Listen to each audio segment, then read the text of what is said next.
Hello everyone and welcome back to The Lost Planeswalker. You're here with me, Jesse, The Lost Planeswalker, and today I want to talk about a sub-game in Magic called Dandan that has been getting some really good attention recently. The things I want to cover in this video are, what is Dandan, how do you play, and how much will it cost you to build this deck. I'm going to give a very brief history of Dandan. It was created by a guy named Nick Floyd, and it was originally called the Forgetful Fish. There's been some updates, and the most recognized deck that I found online is a little different than his original, and it's going to be linked in the description below. So let's take a look and see what Dandan is. Dandan, or the Forgetful Fish, is a custom 80 card deck that has only one creature in it, and it is a creature named Dandan. In addition to that, you and your opponents share a deck and graveyard. The name of the game is to kill your opponent with Dandan, and in the process, stack the deck in your favor and against your opponents. There are many cards in the deck that can change card order, that you draw additional cards, or change the text on Dandan to make the game really interesting. Now let's see, how do you play? Like any normal game, you shuffle up,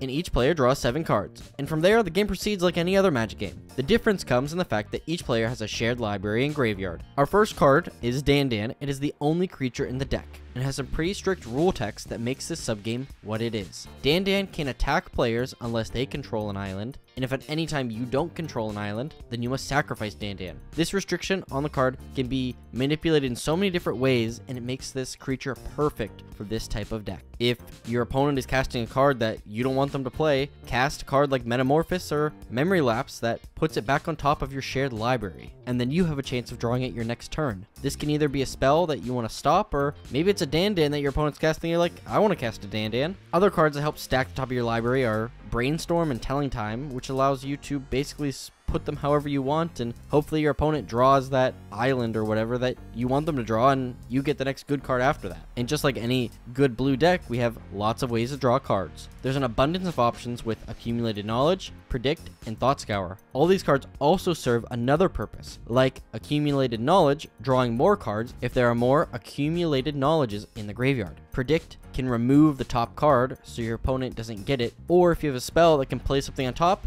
that you don't want, get rid of it and draw an extra card because of that. And then Thought Scour can mill the top 2 cards after a Brainstorm to remove unwanted cards or to keep them away from your opponent. With only one creature in the deck, it's also important to be able to get a copy of it even if you can't play your own. Ray of Command in supplement form allows you to take control or make a copy of Dandan to swing into your opponents with. This can come in handy in the late game when you really need one more hit to win. Now what happens if an opponent plays a Dandan and you're trying to fight back? Well, we have a couple spells to deal with that. Piracy Charm and Unsubstantiate are 2 ways to help remove them from the board. Piracy Charm can give it -1 defense, which will end up killing Dandan, and Unsubstantiate can have it return it back to that player's hand. The 2 other ways to remove Dandans from the board is Crystal Spray and Vision Charm. Crystal Spray can change an island typing on Dandan to another to prevent them from attacking you, or to make your opponent have to sacrifice them. And Vision Charm will change the land type of your opponent's cards to prevent your opponent from casting spells with a certain color or outright killing you off with their Dandans. In addition to those cards, the only sorcery cards in the deck are Mystic Retrieval and Diminishing Returns. Mystic Retrieval can be used to return an instant or sorcery that was either played or milled into a graveyard. It also has a flashback cost, which uses the only red mana you can generate in the game from an Izzet Boilerworks or Temple of Epiphany to be able to cast it. This can give one player a big advantage over the other if they have those lands. And when all hope seems lost, Diminishing Returns can really turn the game around. This card takes all the cards and reshuffles them,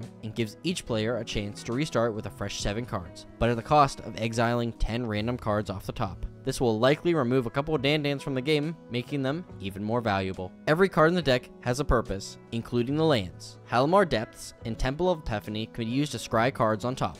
Lonely Sandbar and Remote Isle can cycle cards in order to draw them. Mystic Sanctuary can put a card back on top, and you can use your Izzet Boilerworks to return a land to your hand to get that value off it again. Now, what is it going to cost for you to be able to play this game? Looking at the estimate, it's going to cost you around $100 if you can buy the cheapest version of every card. Not saying not near mint, but for example, Dandan was originally printed in Arabian Nights, and the Arabian Nights version goes for about $18+ a card, where the Chronicles version only goes for about $1.50. The majority of the cards are less than $1, with Crystal Spray on the high end costing at least $11. This is not a bad price for this fun variant, but without many reprints, there aren't too much choice on some of the prices you'll have to pay. With it also picking up in popularity again, some of the more even rough or damaged copies are going to be all that's available and cost more, which is something people are going to be willing or not willing to pay. Dandan is a super fun game that really puts your mind to the test in order to outwit your opponent. If you're not very good at blue counter spells, this could be a great game to really improve that. Whether it's holding up mana to prevent your opponents from doing what they want, or being able to strategically play cards so that you outright win. This is a great way to practice and a great way just to have fun with some friends. And with that, I want to say thank you so much for watching. If you really enjoyed my video, I'd really appreciate if you would subscribe to my channel. I do all sorts of content, and it would just mean the world to me. And if you liked this video, or there's another subgame of Magic that you enjoy playing, please leave it in the comments below.